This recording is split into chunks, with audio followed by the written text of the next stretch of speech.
Kwezwa ndina teacher Brighton tiboona ngachibobisa yeti ka tiboona zvinonakidza here so munayo kakaclarks kadouble impact so akuvadzwa vanhu vamafana kugara beta atonani vatiriona zvinhu izvi before that presidential amnesty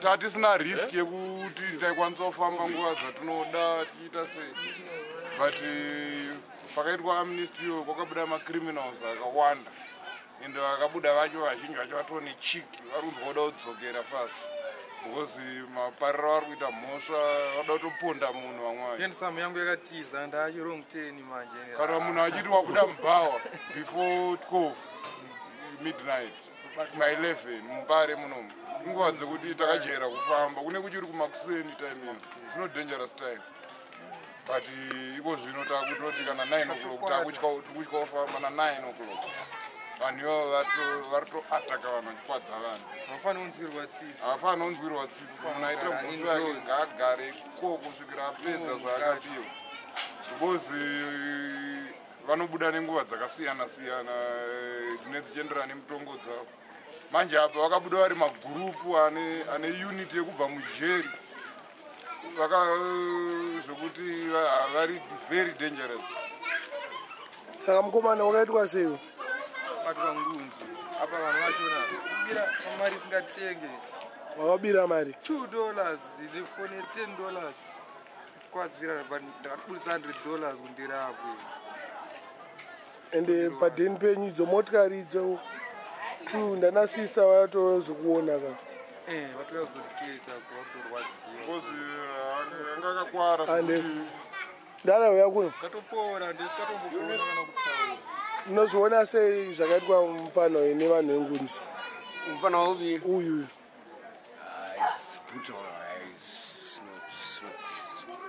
handiti saka vanhu vopiwa amnesty because vanhu vachengunzi vawandisa kavakabudiswa what happened to him? akabatwa ngunzi muna runyararo namwamo achibva kumarengeni When I want to be arrested, yes, they want to be arrested. hativazive Okay? Which side? runyararo kona runyararo endi umbasha We kicked them. vadowadikwa adidi vanokwanisa Anowanika because like what can I say? Somebody or the people. subnet wani kwemplazini I'm john munogara munani bomhoresaka vanhu vari fore I say hi to all the people who knows me there. vamwe vacho kamunovaziva kai I say Shepherd Manumutsira. Every Manumutsira families. handiti I say John Manumutsira. Every Manumutsira family. handiti Yes. hai bo nice name. thanks And cool. saka iwe uchirong 10 wachirong 10 ka ndachirong 10 but still yendisamusha suka mbijana auzonyatsobuda zvanga uri andipendesa fesi hey kana kamusikana kangu kendailavha keke akachachapurika oh akakisa sei akakisike kisiki achirong 10 kamusikana ka chii manje kamusikana ka musikana kangu kendaifarira kanonzi tabo panje ya kangofanana nechi ndokanoka kandirova ndichanyatsoziva kunosika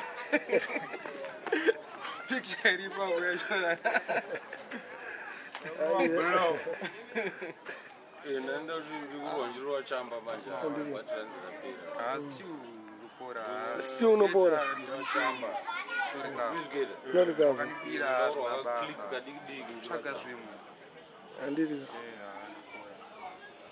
but apa tingangoti kune vanhu vasikaziye vaya vari kunze kwenyika double punch yakafanana nechikamukabhiya kavanoziva kanonzi chi sedem zedem is just the same double name said anditi zedi ka makadhakwa ndinakadhakwa mune $2 enyu momwe nefoni yenyu ye$10 $10 saka wakandipondera $12 $12. Yes, but you asked it. abo bospenda $100 chandaspenda $100 so far sike nditarisike zvandiri hayi bo Youth people, then go on and grab a box of matches. See, maita sell bora it somewhere here.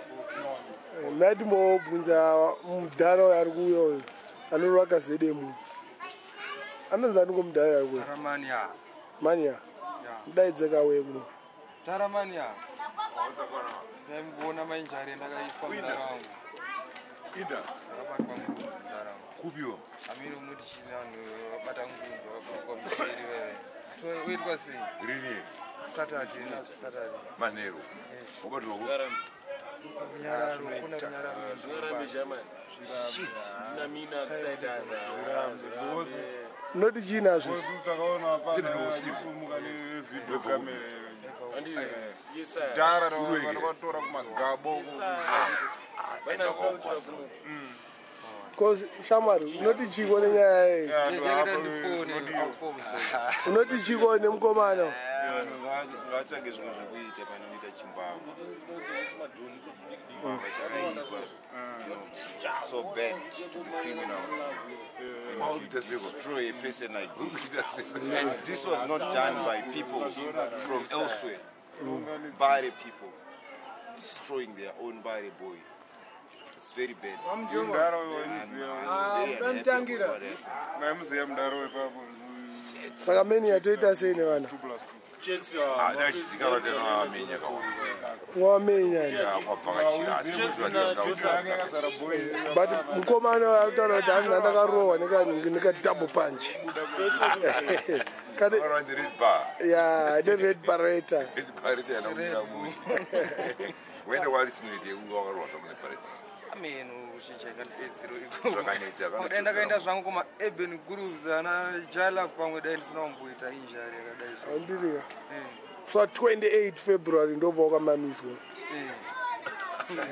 aiwa musa 1 March Okay. 1 March kwangu neshow step 1 March Zvakambanje Jozalibera. arudeni Ndiri kwake. saka munorowa kasedhiri mundareni Enandirove. mada unyiba Sure. naye mani yaro esedhiri Andirove. aiwa ndakubvunza shamwari yenyu John takuno ndakuendesa kuLondon mira John I want to greet all my workmates. I used to work in Hampstead, right in a Dakram Council. I want to greet Mr. John Parson. With the Hampstead, the Maro is. where is that It's in Hampstead. Okay. His name is John Parson. He was the boss in Dakram Council. We were doing landscaping there. right Dakram Council. Tell him, say hi. John said hi. If he is listening. okay matinyatsoitangisa munyatsomutaurira imi chinyatsotaura kuti who are you I'm John Mandemutsira. right I lived in Hampstead. what year In the UK. UK, UKS. Yes. from what year to what year From 2001 and 2004. 2001 to 2004 Yes. right and where did you work sir I worked in the council in the Hampstead Dakram Council as a landscaper as a landscaper. and who was your boss My boss was John Parson. and what do you want to say to John Parson John Parson, I want to say to John Parson, I'm here in Harare, in Zimbabwe. I'm suffering. I need something to food, something to protect. right Jump back, man. do you have a number a telephone number he can reach you. You reach John Person. You. What's your number? No, by now I don't have, but I have got my address. 27 Ragajan. 27 Jan Ragajan. Avenue in Bari, Harare. Yeah, okay. Other than John Parson, what Parson? Other than John Parson, who else do you want to greet from Bari? From Bari. Your friends and family. My friends and family, I like all Bari Pasi and relatives and families. All the Bari Pasis and families. Don't you have friends and family in America, Canada, UK, or Australia, out in foreign? I've got my sister in Australia. What's her name? Her name is, she's Aida Manumusira. Right. And my daughter, Yes. with my sister, she's Susan. She's called Susan Manumusira. She's in Australia. She's in Australia. Yes. Okay. What about England, UK? UK, I've got it. My young brother James Manumusira is living in Hema City where I used to live, and my son there. There's my son there.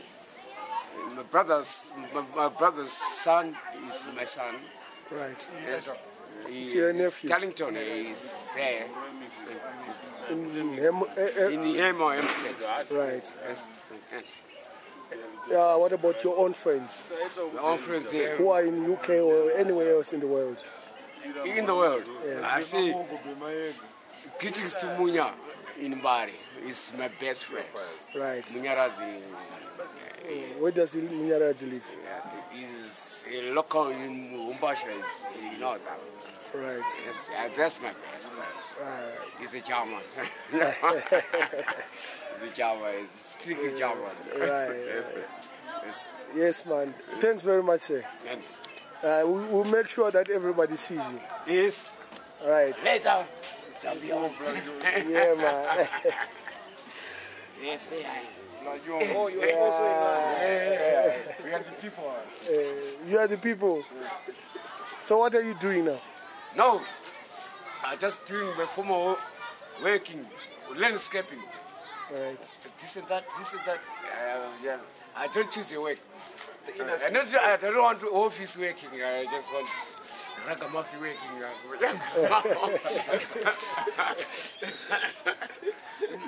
So how did they cheat? How did you? Hey, you know what they told me the other day?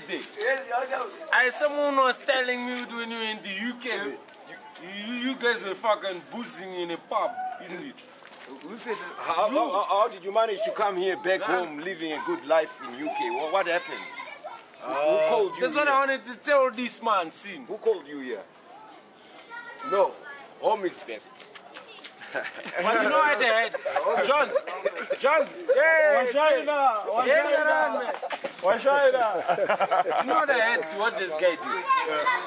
Ed was boozing in a pub in the UK. You know the street cameras, and this guy, he went out of the pub, he jogged out of the pub there, and they pulled his dick out. In the Fucking started whirring on the street there. You know what I mean? There he is, if he's in Bari. Do you know what they said? They said he had his trousers pulled down. These guys Just half naked. fucking, you know, and they were honkies standing around there on the pavement. The tunes, they never fuck my black ass. It's not good. Oh, that's what you did. They want to go to camera, man. Go to camera. That's who go to Nubu.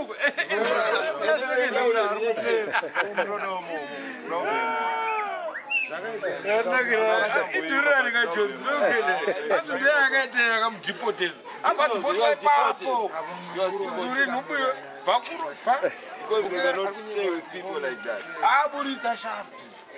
Abuda mbawa manje chavapatasa papavement sepana matanga kurwa choro apa mavheta akamira manje zvikanzi anzi akatanga ati you white pigs fuck my ass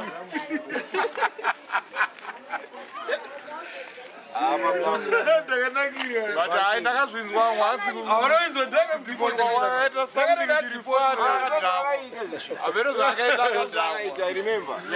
nyaya inonivova kunyanyodhakwa Adherera wiwa pavement. Abuda mbawa manje nere upstairs and this guy went down.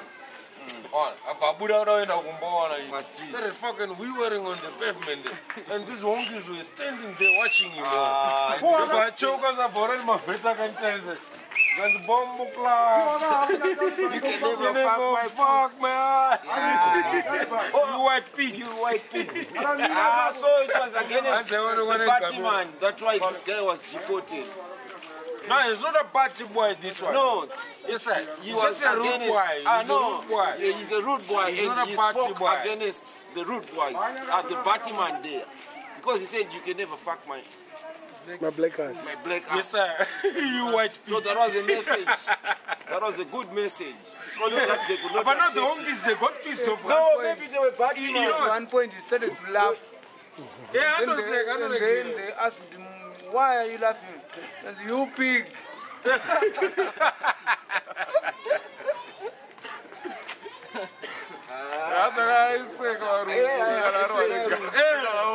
Awikete handete rakadhakwa ndakachifara manje akauketa zvadigona kutanga kulafa wasambomona stereke akauketa zatanga kulafa wanasiraziya Maseka mafeti. vakumusunga vakumudhipoti but kwandiri is a nice guy anyway. John is a nice guy. anonakidza zvaanotaura anotaura zvimwe zvinhu I think there was some chichi man among those people there. No, I just arrested do you. you know what he did You there? know, the people who arrested him were chichi. That's No. why they were offended. Do you know what they do there? Because public urinating has got a fine.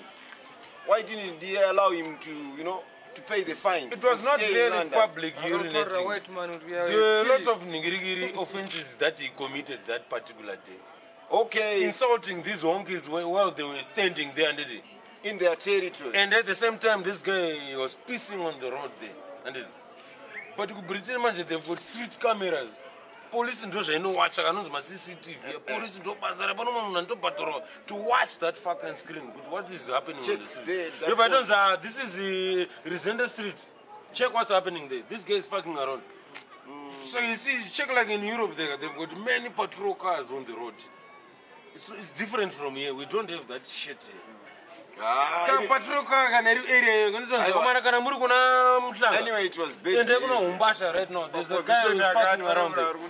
Police ninga tosvika But why didn't they try put him into an institution where they could rehabilitate his mind so that he would not commit They don't that do kind that of in crime England. again? See. It will cost their They don't do government. that in England.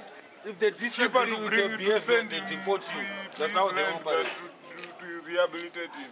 They don't do that. They They only rehabilitate their own people. yes, sir. Not you, a foreigner. You go But on there. they want us to do their dirty jobs. No, but when you go on there, you need And to they behave. only- If you don't behave, they deport you. Oh. That's what they do. That's how they do it. Bombo clad black man here. You don't come and just do anything you feel like doing in our country. wakanosenza They'll take you out. kuti unodena Unodena. kana unodena Upangaisa unodya mari yavo zvavo. uchiita zvaunotenda Unokozva uri bombo clad. Buda. Puta. Changa nekuseka muromo. Vharuka munhu. Maspanish anoiti puta. Kani marasta anoti kunai. wakakutaurire zvaanoda Bombo clad. Nomudzinga. Wamdzinga. atombokupa notisi ka Mavheta havana ipapo. Unonzi buda izvezvi muengland. Nozvati ukata nursing power. saka urati paunodhipotwa pepe vanokuita sei wava mundege unonge uchidya chikafu Chese chounoda. nengori musungu Unokwira ndege iwe nemari yako. unozoita furi waburuka kuairport kunyika kwako unavakachikwa mahandicafs kana uchiuya Japi. unogona Asi vanenge valuzere. unenge uri musungu unenge watone Vanenge valuzere. wakachengetedzwa. Paunoenda vakutengesere tiketi rine riteni iri. Unoenda. Saka zvinovaitira easy kuti mamwe acho Zviri easy. Haisi cost kwavari. haisi cost Go back with your own money there. Sing. Saka unokudzorera. Unokwakabhadhara kudhara chii. And My veteran, let me tell you something, Jamal. If you want to England, and you want to do bomb clock things there, and they don't understand how you're doing your things there. Yes, sir. Yes, sir. The moment the police think you're doing something illegal, out, then they pop. So, are you trying to... When is the next plane going out of England? Right, Gentlemen.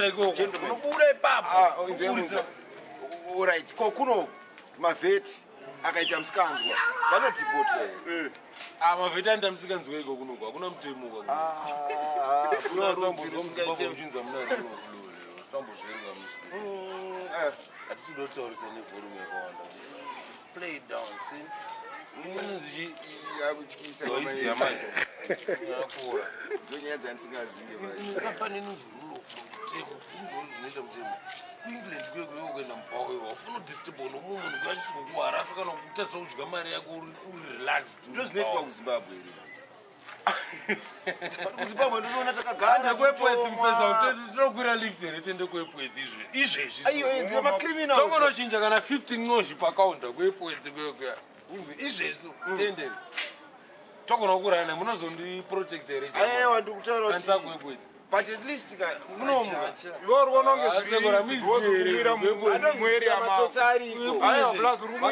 unongumwira kumaraini kwavo Kwenini ndakarafazirwa kupi alright. Yakarafazirwa but wanga usiri muraini mako.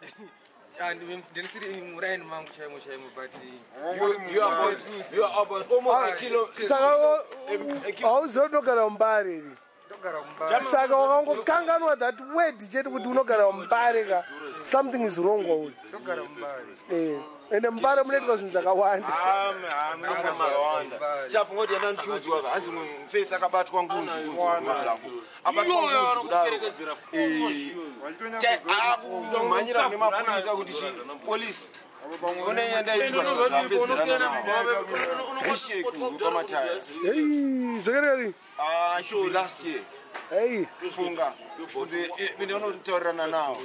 vachibatwa ngunzi. Iye abatwa ngunzi akutomhanya kuti vanhu vacho ndaavo vari kuteera zvikanzi ataurirana imanje mberi. Chafunga marwadzira zvinoita. Ndo rule of law kanga richitaura. Vanhu vakabata tichabiya.